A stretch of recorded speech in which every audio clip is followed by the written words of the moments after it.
Kannur Anjarakandy dental college വിദ്യാർത്ഥി നിതിൻ രാജിന്റെ മരണത്തിൽ പ്രതികളായ അധ്യാപകർ ഒളിവിൽ തുടരുന്നു. ചില അധ്യാപകരുടെയും വിദ്യാർത്ഥികളുടെയും മൊഴിയെടുത്തു. ലോൺ ആപ്പുമായി ബന്ധപ്പെട്ട കൂടുതൽ വിവരങ്ങൾ ലഭിച്ചെന്ന് പോലീസ്. വിവരങ്ങളുമായി വൈഷ്ണ പ്രഭാകരൻ ചേരുന്നു. വൈഷ്ണ, ഈ ഒരു ലോൺ ആപ്പുമായി ബന്ധപ്പെട്ട വിവരങ്ങൾ ലഭിച്ചു എന്നതാണ് പോലീസ് പറയുന്നത്. എന്തൊക്കെയാണ് മറ്റു വിവരങ്ങൾ?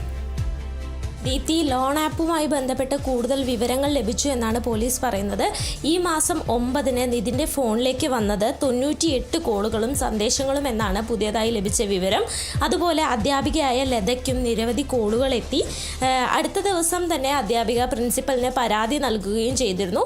പ്രിൻസിപ്പൽ പരാതി നൽകിയതിൻ്റെ അടിസ്ഥാനത്തിൽ നിതിനെ വിളിപ്പിക്കുകയും നിതിനുമായി സംസാരിക്കുകയും പ്രിൻസിപ്പലിൻ്റെയും അധ്യാപികയുടെയും മുന്നിൽ വെച്ച് ലോൺ ആപ്പുകാരെ നിതിൻ വിളിക്കുകയും ചെയ്തിരുന്നു. അപ്പോൾ അധ്യാപികയെ വിളിക്കരുതെന്ന് പറഞ്ഞപ്പോൾ അത് വിളിക്കുന്നത് തുടരുമെന്നാണ് ലോൺ ആപ്പുകാർ പറഞ്ഞത് എന്നാണ് ഇപ്പോൾ ലഭിച്ച വിവരം. അതുപോലെ നിതിൻ അധ്യാപികയുടെ നമ്പർ തന്നിട്ടില്ല എന്ന് പറഞ്ഞതായും വിവരങ്ങൾ ലഭിച്ചിട്ടുണ്ട്. ഈ ലോൺ ആപ്പുമായി ബന്ധപ്പെട്ടാണ് നിതിൻ മരിച്ചത് എന്നുള്ളത് കൂടുതൽ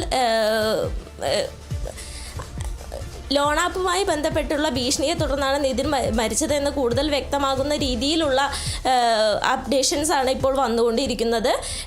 എങ്കിലും കുടുംബം ആരോപിക്കുന്നത് അത് മാത്രമല്ല, ജാതീയ അധിക്ഷേപം ഉണ്ടായി, അതുകൊണ്ടാണ് ആത്മഹത്യ ചെയ്തത് എന്നുള്ള ആരോപണത്തിൽ കുടുംബം ഉറച്ചു നിൽക്കുകയാണ്. ഇപ്പോഴും പ്രതികൾ എന്ന് സംശയിക്കപ്പെടുന്ന പ്രതികളായി ലിസ്റ്റ് ചെയ്തിട്ടുള്ള ഡോക്ടർ റാമും സംഗീതയും ഇപ്പോഴും ഒളിവിൽ തുടരുകയാണ്. ഇവർക്കായുള്ള അന്വേഷണം പോലീസ് ഊർജിതമാക്കിയിട്ടുണ്ട്. ഇരുവരുടെയും ഫോൺ ഇപ്പോഴും സ്വിച്ച് ഓഫ് ആണ്. ദീപ്തി. ശരി, അഞ്ചരക്കണ്ടി ഡെന്റൽ കോളേജ് വിദ്യാർത്ഥി നിതിൻ രാജിന്റെ മരണത്തിൽ പ്രതികളായ അധ്യാപകർ ഒളിവിൽ തുടരുകയാണ്. ചില അധ്യാപകരുടെയും വിദ്യാർത്ഥികളുടെയും മൊഴിയും എടുത്തിട്ടുണ്ട്. ലോൺ ആപ്പുമായി ബന്ധപ്പെട്ട കൂടുതൽ വിവരങ്ങൾ പോലീസിന് ലഭിച്ചതായാണ് സൂചന. വൈഷ്ണ പ്രഭാകരനാണ് വിവരങ്ങൾ നൽകിയത്.